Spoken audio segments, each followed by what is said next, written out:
August 3rd, 2021, Tuesday of the 18th week in Ordinary Time. A reading from the book of Numbers. Miriam and Aaron spoke against Moses on the pretext of the marriage he had contracted with a Cushite woman. They complained, "Is it through Moses alone that the Lord speaks? Does he not speak through us also?" And the Lord heard this.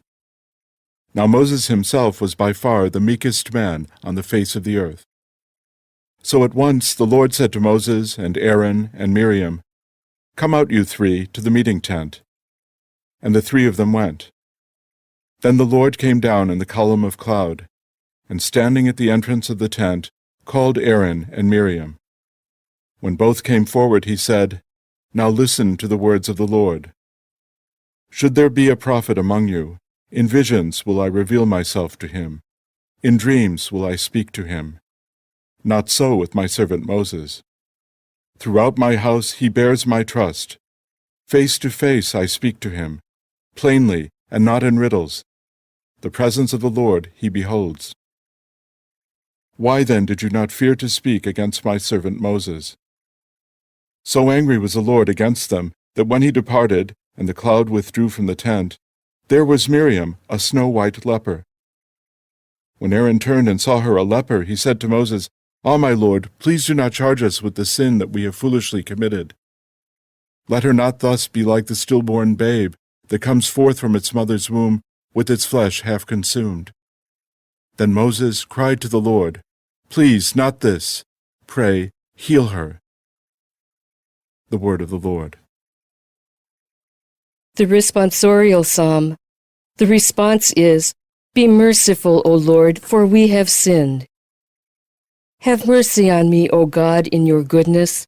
In the greatness of your compassion, wipe out my offense.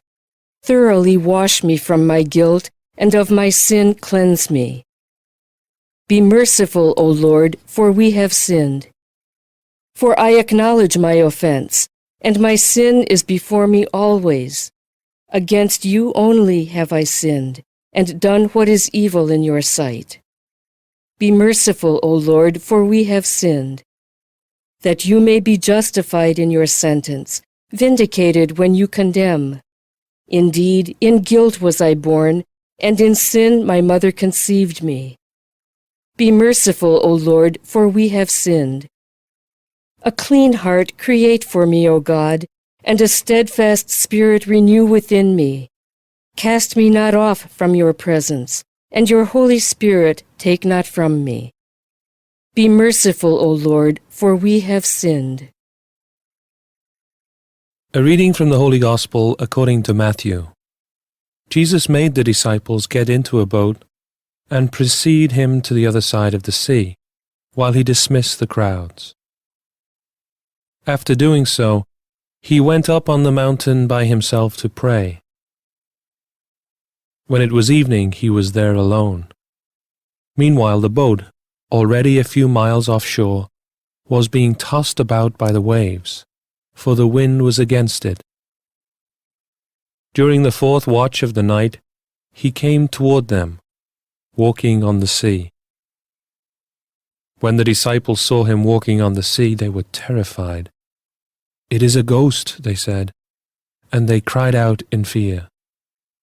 At once Jesus spoke to them, "Take courage, it is I. Do not be afraid." Peter said to him in reply, "Lord, if it is you, command me to come to you on the water." He said, "Come." Peter got out of the boat and began to walk on the water toward Jesus. But when he saw how strong the wind was, he became frightened, and beginning to sink, he cried out, "Lord, save me." Immediately Jesus stretched out his hand and caught him, and said to him, "O you of little faith, why did you doubt?" After they got into the boat, the wind died down. Those who were in the boat did him homage, saying, "Truly, you are the Son of God." After making the crossing, they came to land at Gennesaret. When the men of that place recognized him, they sent word to all the surrounding country. People brought to him all those who were sick, and begged him that they might touch only the tassel on his cloak. And as many as touched it were healed. The Gospel of the Lord.